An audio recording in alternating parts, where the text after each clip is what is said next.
আসসালামু আলাইকুম প্রিয় দর্শক, 2025 সালে এসে 10 ধরনের নামজারি বাতিল হয়ে যাবে। 10 ধরনের জমির নামজারি বাতিল হয়ে যাবে। কোন 10 ধরনের জমির নামজারি বাতিল হয়ে যাবে এই বিষয়টি নিয়ে আজ আমি আলোচনা করব। প্রিয় দর্শক, আমি অ্যাপ্রেন্টিস অ্যাডভোকেট মিনহাজ উদ্দিন, আপনাদের ভাই ও বন্ধু। দেশ ও দেশের বাইরে যে যেখান থেকে যুক্ত আছেন আমার সাথে ইউটিউব অথবা ফেসবুকের মাধ্যমে, সকলকে মিনহাজ ল পয়েন্টের পক্ষ থেকে অভিনন্দন ও শুভেচ্ছা এবং সকলের সুস্বাস্থ্য কামনা করে শুরু করছি আজকের নতুন পর্বের নতুন টপিক আলোচনা। দর্শক, আলোচনাটি অত্যন্ত ইনফরমেটিভ, কেননা আজকে আলোচনা করতেছি ভূমির নামজারি নিয়ে। নামজারি একটি ভূমির জন্য অত্যন্ত গুরুত্বপূর্ণ। আপনার ভূমিটি যদি আপনার নামে নামজারি না থাকে, সেক্ষেত্রে কিন্তু আপনি এই ভূমিটিতে কিছুই করতে পারবেন না, কোথাও যেতে পারবেন না, এই ভূমিটি কোনো জায়গায় বিক্রি করতে পারবেন না, সরকারের নিকট খাজনা দিতে পারবেন না। তাই একটি ভূমির জন্য নামজারি অত্যন্ত গুরুত্বপূর্ণ। আর এই নামজারি 10 ধরনের ভূমি যদি আপনি নামজারি করে নিয়ে থাকেন, 10 ধরনের নামজারি 2025 সালে এসে বাতিল হয়ে যাবে। আর এই নামজারিটি বাতিল করার জন্য আপনাকে অবশ্যই কিন্তু এসিলেন অফিসে ওই নামজারির বিরুদ্ধে মিসকেস করতে হবে। মিসকেস করলেই আপনার এই 10 ধরনের নামজারি বাতিল হয়ে যাবে। তাই এই বিষয়টি সকলের জন্য অত্যন্ত গুরুত্বপূর্ণ। এই ভিডিওটি সকলের জন্য অত্যন্ত গুরুত্বপূর্ণ। প্রিয় দর্শক, যে 10 ধরনের নামজারি বাতিল হয়ে যাবে তার মধ্যে সর্বপ্রথম যে ভূমির কথা বলা হয়েছে, যে নামজারির কথা বলা হয়েছে, সেটি হচ্ছে কোনো জমির উপর যদি দেওয়ানি মামলা চলমান থাকে, তাহলে সেই জমিটি অন্য কোনো ব্যক্তি নামজারি করে নিলে নামজারিটি বাতিল হয়ে যাবে।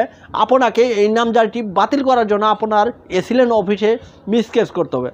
যেমন ধরুন, আদালতে একটি মামলা চলমান আছে, কিন্তু এই মামলার এক পক্ষ ভূমি অফিসের তহসিল অফিসারকে অধিক পরিমাণে টাকা দেখিয়ে এসিলেন অফিসে কারসাজি করে ভূমিটি নামজারি করে নিলেন। কিন্তু অপরপক্ষ যদি এই নামজারিটি বাতিল করার জন্য এসিলেন অফিসে মামলা করে দেয়, তাহলে কিন্তু এই মিসকেসের মাধ্যমে ভূমিটির নামজারিটি বাতিল হয়ে যাবে, নামজারিটি আর থাকবে না। প্রিয় দর্শক, দ্বিতীয়ত যে বিধানটি আছে সেটি হচ্ছে ভূমির দখলে না থাকলে। আপনি একটি ভূমি নামজারি করে নিয়েছেন, ভূমিটির দখলে অন্য কোনো ব্যক্তি আছে, আপনি কিন্তু এই নামজারি ধরে রাখতে পারবেন না। যে ব্যক্তি ভূমির দখলে আছে সেই ব্যক্তি যদি এই নামজারিটি বাতিল করার জন্য এসিলেন অফিসে মামলা করে দেয়, তাহলে আপনার নামজারিটি বাতিল হয়ে যাবে। একটি কথা মনে রাখবেন, যে নামজারি আপনাকে ঠিক রাখতে হলে ভূমিটি অবশ্যই আপনাকে দখলে থাকতে হবে। এরপর যে নামজারির কথা বলা আছে সেটি হচ্ছে অংশের থেকে বেশি জমি নামজারি করলে। আপনি একটি ভূমির 3% জমি অংশে পান, আপনি যদি 5% জমি কারসাজি করে নামজারি করে নেন, তাহলে কিন্তু আপনার নামজারিটি বাতিল হয়ে যাবে, আপনার নামজারিটি থাকবে না। প্রিয় দর্শক, এরপর যে নামজারির কথা বলা আছে সেটি হচ্ছে দলিলের দাগ নম্বর ভুল থাকলে। অর্থাৎ আপনি একটি দলিল করেছেন, এই দলিল দিয়ে আপনি নামজারি করে নিয়েছেন, কিন্তু আপনি যে জমিটি দখল করে আছেন, যে জমিটি আপনি নামজারি নিয়েছেন, দাগ নম্বর ভুল ছিল। আপনি তহসিল অফিসারকে কিছু টাকা দিয়েছেন, এসিলেন অফিসে কিছু টাকা দিয়েছেন, টাকা দিয়ে এই কর্মকর্তা কর্মচারীগণকে হাত করে আপনি ভূমিটি নামজারি করে নিয়েছেন, কিন্তু আপনার দলিল যে ভুল থাকলো এই দলিলটি আপনি সংশোধন করতেছেন না। আপনি বসে আছেন যে আমি তো ভূমিটি নামজারি করে আছি, আমার দলিলে ভুল আছে, তে কী হয়েছে। আপনার এই নামজারি কিন্তু থাকবে না, আপনার নামজারি কিন্তু বাতিল হয়ে যাবে। এসিলেন অফিসার কিন্তু বুঝতে পারবে যে আপনার দলিলে ভুল ছিল। আপনার দলিলটি যখন আবার এসিলেন অফিসার দেখবে, তখন কিন্তু আপনার নামজারিটি বাতিল করে দিবে। প্রিয় দর্শক, এরপর যে জমির নামজারি পাবেন না সেটি হচ্ছে অর্পিত সম্পত্তি। অর্পিত সম্পত্তি আবার 2 ধরনের হয়ে থাকে, ক তফসিলভুক্ত সম্পত্তি, খ তফসিলভুক্ত সম্পত্তি। ক তফসিলভুক্ত সম্পত্তিগুলো লিজ দেওয়া হয়, এই সম্পত্তিগুলো সরকারের সম্পত্তি। আর খ তফসিলভুক্ত সম্পত্তিগুলো মালিকানা সম্পত্তি। খ তফসিলভুক্ত সম্পত্তিগুলো ভূমির মালিক যায় যদি কাগজপত্র দেখায়, তাহলে কিন্তু এই ভূমিগুলো নামজারি দিয়ে দিবে। কিন্তু ক তফসিলভুক্ত সম্পত্তিগুলো, এই সম্পত্তিগুলো হচ্ছে সরকারি সম্পত্তি, এই সম্পত্তিগুলো কিন্তু আপনি নামজারি পাবেন না। আপনি ভূমি অফিসের কর্মকর্তা কর্মচারীগণকে যদি টাকা দিয়েও নামজারি করে থাকেন, তাহলে এই ক তফসিলভুক্ত সম্পত্তিগুলো অটোমেটিক্যালি নামজারি বাতিল হয়ে যাবে। এরপর যে সম্পত্তি আছে সেটি হচ্ছে খাস সম্পত্তি। খাস সম্পত্তি কিন্তু আপনি কখনোই নামজারি করে নিতে পারবেন না। খাস সম্পত্তি কাকে বলে? যে সম্পত্তিগুলো 1 নম্বর খতিয়ানে থাকে, যে সম্পত্তিগুলো ডিসি সাহেব এবং কি সরকার কর্তৃক নিয়ন্ত্রণাধীন থাকে, যে সম্পত্তিগুলোর মালিক জেলা কালেক্টর থাকে, এই সম্পত্তিগুলো খাস সম্পত্তি। এই সম্পত্তিগুলো আপনি কখনোই নামজারি পাবেন না। আর সম্পত্তি খাস হয় 1950 সালের রাষ্ট্রীয় অধিগ্রহণ ও প্রজাস্বত্ব আইনের 86, 87, 90, 91 ও 92 ধারার বিধান অনুযায়ী সম্পত্তিগুলো খাস হয়।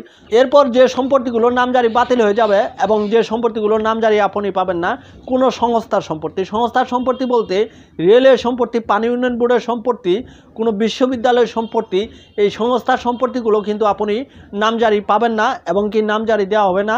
আপনি যদি নামজারি করেও থাকেন, এই নামজারিগুলো বাতিল হয়ে যাবে। প্রিয় দর্শক, ভূমি অফিসে একটি লিস্ট আছে, অনলাইনে একটি লিস্ট আছে। আপনি ভূমিটি যখন নামজারি করতে যাবেন, তখন অনলাইনে যে লিস্ট আছে আপনার দাগ নম্বর দিয়ে সার্চ দিলেই কিন্তু এসে পড়বে যে এই সম্পত্তিটি রেলওয়ে সম্পত্তি, পানি উন্নয়ন বোর্ডের সম্পত্তি না, কোনো সংস্থার সম্পত্তি না, কোনো প্রতিষ্ঠানের সম্পত্তি। এই সম্পত্তিগুলো আপনি কোনো অবস্থাতেই নামজারি পাবেন না, আপনাকে নামজারি দেওয়া হবে না। এই সম্পত্তিগুলো আপনি যদি নামজারি করে থাকেন, তাহলে এই নামজারিগুলো বাতিল হয়ে যাবে। এরপর যে সম্পত্তির কথা বলা আছে, যে সম্পত্তির আপনি নামজারি পাবেন না, সেটি হচ্ছে রেকর্ডহীন জমি। অর্থাৎ সর্বশেষ রেকর্ড যদি আপনার না থাকে, আপনার এলাকায় যে রেকর্ড অনুযায়ী খাজনা নেওয়া হচ্ছে, যে রেকর্ড অনুযায়ী ভূমি উন্নয়ন কর নেওয়া হচ্ছে, এই রেকর্ড যদি আপনার না থাকে, তাহলে কিন্তু এই সম্পত্তি আপনি কোনো অবস্থাতেই নামজারি পাবেন না। আপনাকে কোনো অবস্থাতেই এই সম্পত্তির নামজারি দেওয়া হবে না। আপনি যদি রেকর্ডহীন সম্পত্তির নামজারি ইতিপূর্বে করে থাকেন, তাহলে এই নামজারিটি কিন্তু বাতিল হবে।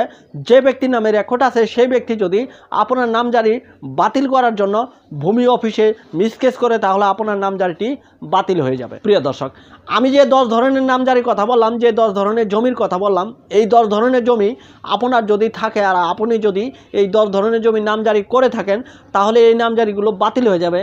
এই নামজারিগুলো বাতিল হয়ে গেলে তখন কিন্তু আপনি বড় ধরনের সমস্যায় পড়ে যাবেন। তাই আপনি যদি এরকম কোনো জমি নামজারি করে থাকেন, তাহলে নামজারিটি কিভাবে সঠিক করা যায়, কিভাবে আপনার জমি আপনার নিজ নামে অ্যাকুরেটভাবে নামজারি করে নিয়ে যায়, সেই পদ্ধতি অবলম্বন করে, সেই পদ্ধতি অনুযায়ী জমিটি অ্যাকুরেটভাবে আপনার নিজ মালিকানায় নিয়ে সকল কাগজপত্র সঠিক করে আপনি জমি ভোগ দখলে থাকেন। আজকের এই পর্বটি এই পর্যন্তই ছিল। পরবর্তীতে দেখা করব নতুন কোনো পর্বে, নতুন কোনো টপিক আলোচনা করার সময়। সেই পর্যন্ত ভালো থাকুন, সুস্থ থাকুন, সুন্দর থাকুন। ধন্যবাদ সবাইকে।